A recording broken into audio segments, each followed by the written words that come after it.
ఓచలు లెక్కబెట్టే ముందు నీకు ఊగుడు దూకుడు బాగా ఎక్కువైనట్టున్నాయి రా. ఈ కన్నాబొత్తల డేవిడ్ చిన్నప్పుడు పాకుండా డైరెక్ట్ గా వడివడిగా నడిచాడు, ఎప్పుడూ జారి పడలేదు. తర్వాత సింహం పిల్లల ఉరికాడు. ఆ విషయం నీకు తెలియదు కదూ. నా చరిత్రను తిరగరాయటం నీ వల్ల కాదు కదా, నీ అబ్బ వల్ల కాదు. నీ అబ్బబ్బకు కూడా సాధ్యం కాదురా నమ్మక ద్రోహి.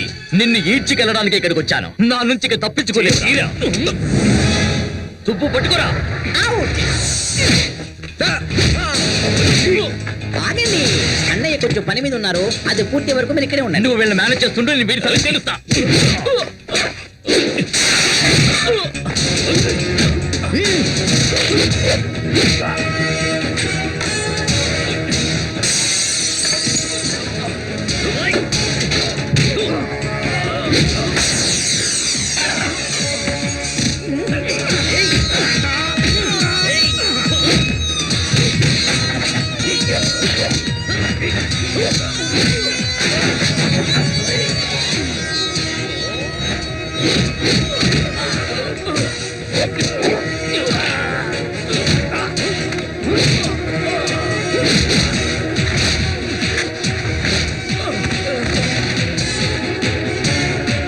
రాష్ట్ర ప్రజలంతా ఈ విలీన సభను టెలివిజన్ ద్వారా చూస్తున్నారు.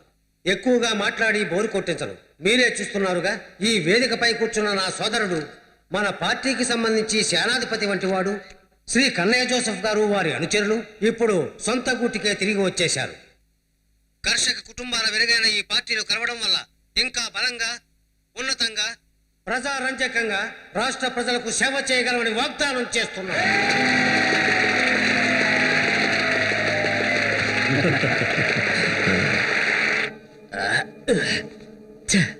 కంపు కొడుతోంది కద్దరు. మన రాజకీయ నాయకులు ఈ కంపెనీ ఎలా భరిస్తున్నారో. ఇలాంటి సందర్భంలో నువ్వు ఈ డ్రెస్సే వేయాలి, తప్పదు.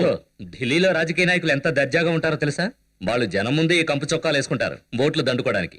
వాళ్ళకి రాత్రిళ్ళు బట్టలు వేసుకునే అవసరమే ఉండదుగా. ఏమంటావు డేవిడ్? అవును, ఏంటిలా? ప్రజా కాంగ్రెస్ మహావిలీన సభ జరుగుతుంది కదా శ్యాము.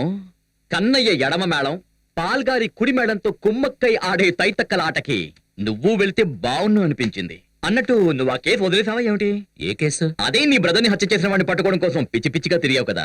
ఈ మధ్య నీలో కొంచెం దమ్ము తగ్గిందనుకుంటాను, కానీ నాలో దమ్ము మాత్రం రోజు రోజు పెరుగుతోంది. అందుకే హంతకుడు పట్టుకున్నా.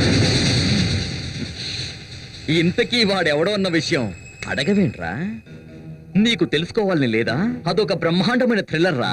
రాజయోగం కలిగి ఉండి అందమైన పూల రథం మీద ఊరేగుతూ వెళ్లి కొత్త నాయకుడి బంగారు సింహాసనాన్ని అధిష్ఠించాలనుకున్న బన్నిగాడు పాపం శవాల పెట్టెలో సిమెట్రీకి వెళ్ళాడు. అదెవరో ఏంటో ముందు చెప్పిచావరా? చెబుతాన్రా, అందుకేగా నేను ఇక్కడికి వచ్చింది. అదంతా ఓ పగ. పదవి మీద ఉన్న వ్యామోహంతో ఎంసీ పాల్ గారి తనయులు, ఎంసీ పాల్ గారి బద్ధశత్రువైన కన్నయ్య సహాయంతో ఓ పోలీస్ ఆఫీసర్ని కొనుక్కొని అతని ద్వారా పెరోల్లో బయటకొచ్చిన ఓ క్రిమినల్ అద్దెకి తీసుకుని బన్నీ పాలనే కాబోయే యువరాజుని హత్య చేయించేంత క్రూరత్వం నీకుందన్న విషయం తెలియగానే నా బంగారు కన్నా నేను షాక్ తిన్నా. సొంత తమ్ముడిని చంపించడానికి నీకు మనసులా వచ్చిందో నాకు అర్థం కావడం లేదు. ప్రభు ఇక మీదట ప్రజల గుండెల మీద బండలా కూర్చొని వాళ్ళ రక్తం పిలిచేవాడి విలువేనని నాకు అర్థమైపోయింది. బన్నీ పాల్ని అంతం చేస్తేనే నీకు రాజకీయ భవిష్యత్తు ఉంటుందని అర్థం చేసుకున్నావు. నువ్వు ఎంసీ పాల్ కొడుకువే. వలకాల్లో ఓ గొయ్యి తవ్వించమని చెప్పండ్రా. వీణ్ణి చంపి పాతేయాల్సిన టైం వచ్చింది. డేవిడ్ జాన్ కన్నాబత్తుల, నీకు తెలిసిన పచ్చి నిజాలు నీతో పాటు సమాధైపోవాలి. నీకిక సెలవు. ఓకే, ఇప్పుడు నాకు బాగా నచ్చావు. నీ భాషా ప్రాసలు దమ్ము గిమ్ము చాలా బాగున్నాయి. ఓచలు లెక్కబెట్టే ముందు నీకు ఊగుడు దూకుడు బాగా ఎక్కువైనట్టున్నాయి రా. ఈ కన్నాబొత్తల డేవిడ్ చిన్నప్పుడు పాకుండా డైరెక్ట్ గా వడివడిగా నడిచాడు, ఎప్పుడూ జారి పడలేదు. తర్వాత సింహం పిల్లల ఉరికాడు. ఆ విషయం నీకు తెలియదు కదూ. నా చరిత్రను తిరగరాయటం నీ వల్ల కాదు కదా, నీ అబ్బ వల్ల కాదు. నీ అబ్బబ్బకు కూడా సాధ్యం కాదురా నమ్మక ద్రోహి. నిన్ను ఈడ్చికెళ్ళడానికి ఇక్కడికి వచ్చాను, నా నుంచి తప్పించుకోలేదు. తుప్పు పట్టుకురా. ఆగండి, అన్నయ్య కొంచెం పని మీద ఉన్నారు, అది పూర్తి వరకు మీరు ఇక్కడే ఉండండి. నువ్వు వీళ్ళని మేనేజ్ చేస్తుంటే నేను వీడి సంగతి తెలుస్తా.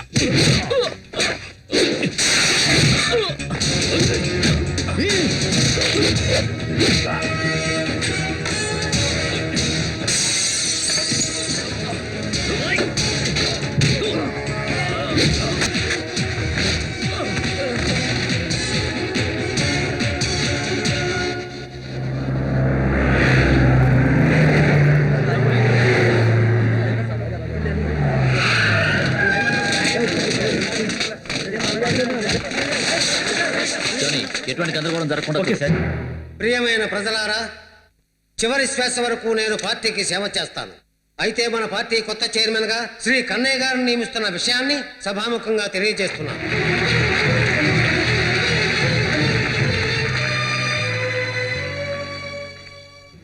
అలాగే మరొక ముఖ్య విషయం కూడా మీడియా వారికి చెప్పాలి. శ్రీ ఉమా గారి రాజీనామా వల్ల జరగబోతున్న ఉప ఎన్నికల్లో నా కుమారుడు మన పార్టీ యొక్క యువజన విభాగం ప్రెసిడెంట్ అయినటువంటి శ్రీ శామ్యూల్ గారిని అభ్యర్థిగా ప్రకటిస్తున్నాను. శామ్యూల్ వేదికపైకి రావాలి. శామ్యూల్,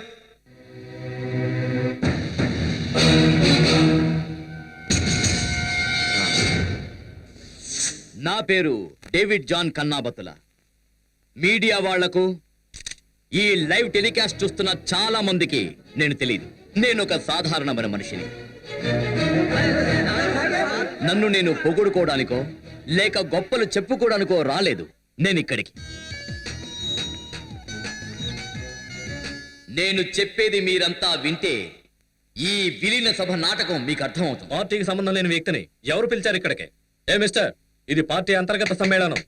బయటకు వెళ్లి ముందు పార్టీకి ఇతనికి సంబంధం ఏంటి? నాకే సంబంధం ఉందో కాసేపట్లో నీకే తెలుస్తుంది. మీరు జరుపుతున్న ఈ దొంగ సమ్మేళనాలు, సభలు వెనుక ఉన్న కొత్తతనం గురించి బాగా తెలిసిన వాడిని నేను. మీరు మైకుల్లో కూస్తున్న కోతలు వినలేక, వేస్తున్న నాటకాలు చూడలేకపోయేవాడి నేను. ఈ రోజు నేను ఇక్కడికి ఎందుకు వచ్చానంటే మీ నాయకులకు, మీడియా వాళ్లకు కొన్ని నిజాల్ని ప్రజల ముందు చెబుదామని. అందుకు మీరు అవకాశం నాకు ఇవ్వాల్సిందే. మిస్టర్ డేవిడ్ జాన్ కన్నాబతుల గారు, మీరు చెప్పండి, మేమంతా వినడానికి సిద్ధంగా ఉన్నాం. దానికి మీకు ఎవరి అనుమతి అక్కర్లేదు. మీరు మాట్లాడండి. ఆయన చెప్పనివ్వండి. కూర్చోండి. అధికార దాహం, నీ తదనంతరం నీ పుత్రుడికి పట్టం కట్టబెట్టాలి. ఇంకా అమాయకులైనటువంటి అన్నం పుణ్యం తెలియని ప్రజలను దురాఘాతాలకు గురి చేసి వాళ్ళని హింసించడమే మీకు కావాలి. అదొక్కటే కాదు, సిగ్గు, శరం, నీతి నియమాలను వదిలేసి రాష్ట్రీయ పార్టీ అనే రాజకీయ మాఫియాను నడుపుతున్నారన్న నిజం అందరికీ తెలిసిన అక్షర సత్యం. అదే నేను చెప్పదలుచుకున్నాను. మిస్టర్ రాజగోపాల్, తీసుకురావండి. ముసుగుడ తీ. నడవరా ముందుకి.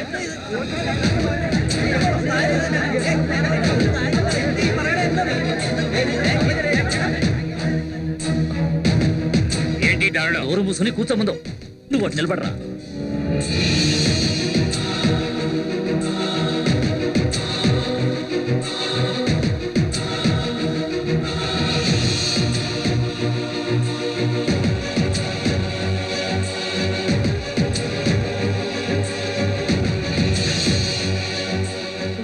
ఎంసీ పాల్ గారి పెద్ద సుపుత్రుడు శామ్యూల్ పాల్ తన రాజకీయ భవిష్యత్తు కోసం తండ్రి గారి బంగారు సింహాసనాన్ని అధిష్ఠించడానికి సొంత తమ్ముడే అడ్డుకోడని అనుకున్నాడు.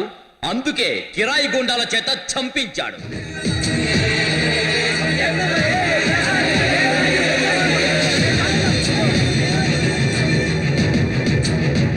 Idea Samuel పాల్ది. దాన్ని ఆచరణలో పెట్టింది గ్రేట్ కన్నయ్య గారు. ఈ చేతు నిజాలన్నీ తెలిసిన పెద్ద మనిషి ఎంసీ పాల్ గారికి వేరే గత్యంతరం లేకుండా పోయింది. అందుకే కన్నయ్య గారు, పాల్ గారు ఇద్దరు ఒక అండర్స్టాండింగ్ వచ్చారు. కన్నయ్య గారికి పార్టీ చైర్మన్షిప్, కొడుకు బన్నీ కోసం మిస్టర్ పాల్ గారు కేటాయించిన శాసనసభ స్థానం పెద్ద కొడుకు శామ్యూల్ పాల్. ఈ హత్యా నేరం నుండి ఒక నిర్దోషైన అమాయకురాలని కాపాడాలని నేను నా సహచరులతో కలిసి ప్రయత్నించడం వల్లనే ఈ నిజాలు వెలుగులోకి వచ్చాయి. ముందుగా నేను కృతజ్ఞతలు చెప్పేది మందుకు, డబ్బుకు దాసోహం అయి తర్వాత అప్రూవర్ గా మారిన నా మిత్రుడు ఎస్పీ రాజగోపాల్ గారికి. బాధ్యతాయుతమైన పోలీసు వృత్తిలో ఉన్న నేను నా డిపార్ట్మెంట్ ని, ప్రభుత్వాన్ని, ప్రజల్ని మోసం చేశాను. ఈనాటి చివరి నా అఫీషియల్ డ్యూటీ పూర్తయ్యాక నేను రాజీనామా చేస్తాను. నా నేరానికి తగిన శిక్ష అనుభవించడానికి నేను వెళ్లి న్యాయస్థానం ముందు నిలబడతాను.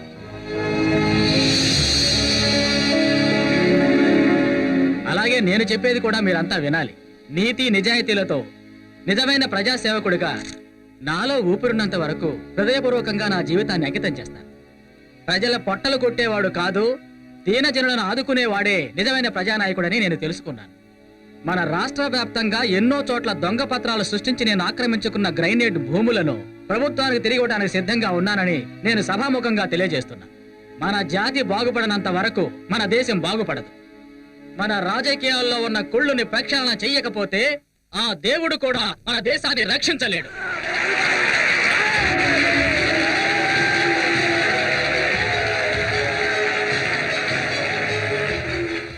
ఈ నిజాన్ని విన్న ప్రజలకు, ప్రజా ప్రతినిధులకు, న్యాయ కోవిదులకు, పాత్రికేయులకు అందరికీ ఓ చిన్న మాట. వీళ్ళు ఈ క్రిమినల్స్ శిక్షింపబడాలి. దానికి కావాల్సిన నిజమైన, స్పష్టమైన, దృఢమైన, అసలైన సాక్ష్యాలు న్యాయాన్ని కాపాడే ఆ ధర్మదేవత ముందు పెట్టాల్సిన బాధ్యత నాది. అందుకు నేను సిద్ధంగా ఉన్నాను. కానీ చట్టంలోని లోపాలను ఉపయోగించుకొని గంజి పట్టి గట్టిగా అయిన ఖద్దరు చొక్కాలను ధరించి ప్రజలను మోసగించాలనుకుంటే మాత్రం ఆయుధాలు తీసుకుని వాళ్లకు దేహశుద్ధి చేయడానికి నేటి యువత ముందుకొస్తుంది. వాళ్లకు తోడుగా ఉంటాడు ఈ అజాత శత్రువు.